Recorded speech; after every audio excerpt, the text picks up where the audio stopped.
the the the structure of the show, the format of the show, where we just saw a guy get electrocuted, and now we're gonna have a Matt Classic.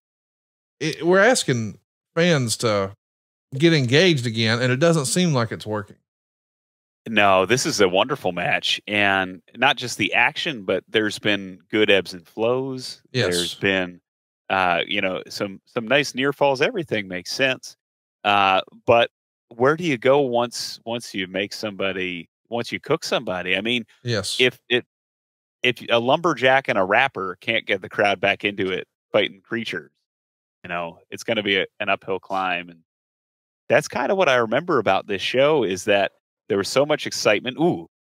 Um, especially with Sting, all the talent, Sting and the Steiners right in the first match. And those were the top of the top for me when I was watching. I think what it says about WCW is that we were trying to out entertain the entertainers. Does that make sense? Yes. In other words, we were trying to be WWF and we couldn't be. We just did not have the tools to do it. Do I still sound like Max Headroom? No, you sound great. Thanks. I had somebody was working on the internet this morning at the house. I'm thinking, I went out and talked to him like at 8 o'clock. I said, man, I got to do something at 9. He said, you'll be fine. So York rules. How about that? Wow. Smokes. And this place is packed. I mean, Cage Match says there's 8,900 people here. Yeah, this was a good venue because it looked great.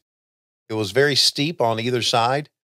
So it always looked great. Yeah. 8,900, is the attendance here. A lot of this is, paper. $45,000 was the gate. Holy smoke. Yeah, it's like $5 a ticket after Yeah. counting all the paper there. Yeah. And now we've had, not to be honest, I don't want anybody to think that we have it all the time, but we've had $1 million gates now. Sure. Right. Yeah. I mean, you think back even, I know Conrad was there. I think Tony, you may have been there as well. I don't know but the Madison Square Garden with New Japan. Ring of Honor. He was there. I was there. Yeah. Yeah.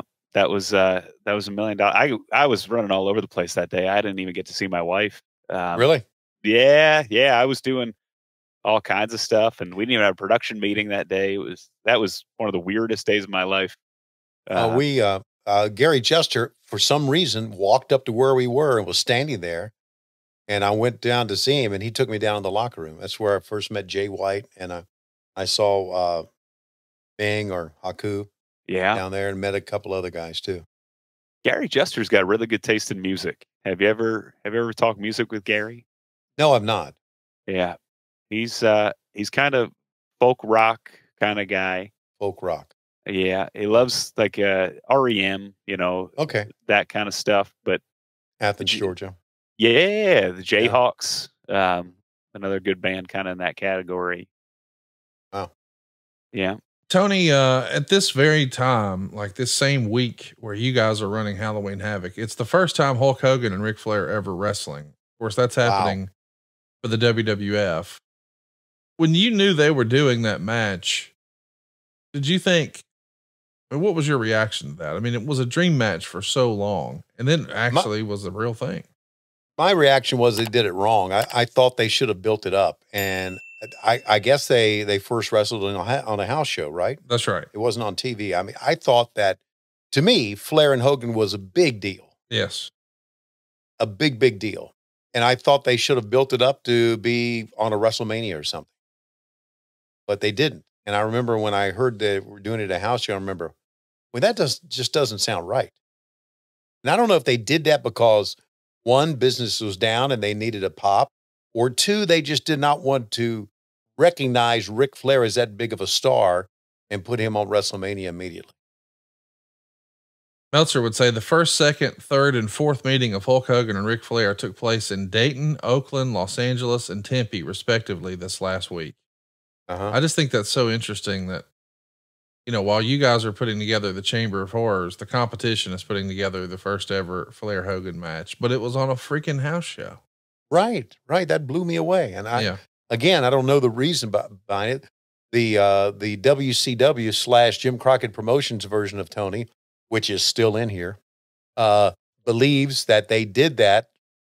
They did it that way because they did not want to put over our promotion. Right. And did Meltzer give a reason why he thought that was like that? No, I mean, he thinks, he wrote a ton about it. The idea that, let me find it here. When it was over backstage, one wonders what both men were thinking. The match, the subject of fantasy writers' ideas and words in wrestling magazines and newsletters for years, that appeared would never happen, finally has, did, and will continue to happen for some time to come. For both, it signals the beginning of a big run, perhaps the beginning of each man's last big run.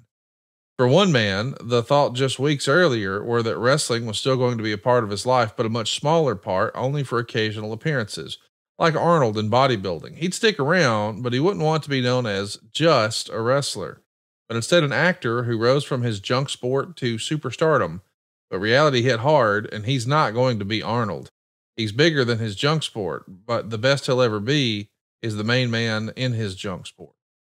For the other, there are no other thoughts other than business, and to him, it would never be thought of as a junk sport. Just being the main man is good enough. In fact, it's all there is.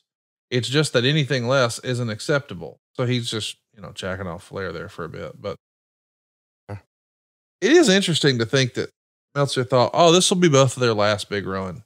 Yeah. Yeah. And we know Meltzer was obviously smoking when he wrote that, because that made no sense at all. So, well, it's interesting because you look through the 70s and 80s, and Tony, we talked about this when we talked about Greensboro Coliseum. There was still wrestlers into their 40s, into their 50s on those cards. Yes. Mm-hmm. And the people, it's not like it's never been like the NBA or Major League Baseball, where when you hit 35, 40, you retire. Wrestling's always had stars and continue to treat stars as stars, even through their twilight days, whether that's Bruno or Pedro or Buddy Rogers or anybody. Wow, you could throw those working punches, buddy. The best. Oh, God. They're sweating right now too. I don't know how they kept their balance. Those ropes got to be soaked, everything. Well, I can tell you that after what we've seen so far, these two guys knew what we had just seen. Yes. So they are really kicking it in high gear. Flair was always good about doing that too. Look at the fans clapping. They're getting into it. Sure. I mean, it started out really slow, but you're seeing the fans get with it now. Yeah. Can you imagine, I'm not trying to be negative, but can you imagine the damage Bobby did to his body with that top rope leg drop all those years? Oh my God. Like I've heard Matt Hardy say that if he had one move back, it'd be that one. Right. Ooh. And think about all the back surgeries that Hogan has blamed on that leg drop, but that leg drop, climbing the top rope and then jumping sky high and coming right down. And I know he's skillful and it's the art of deception and all that, but look at this shit. Haters might have been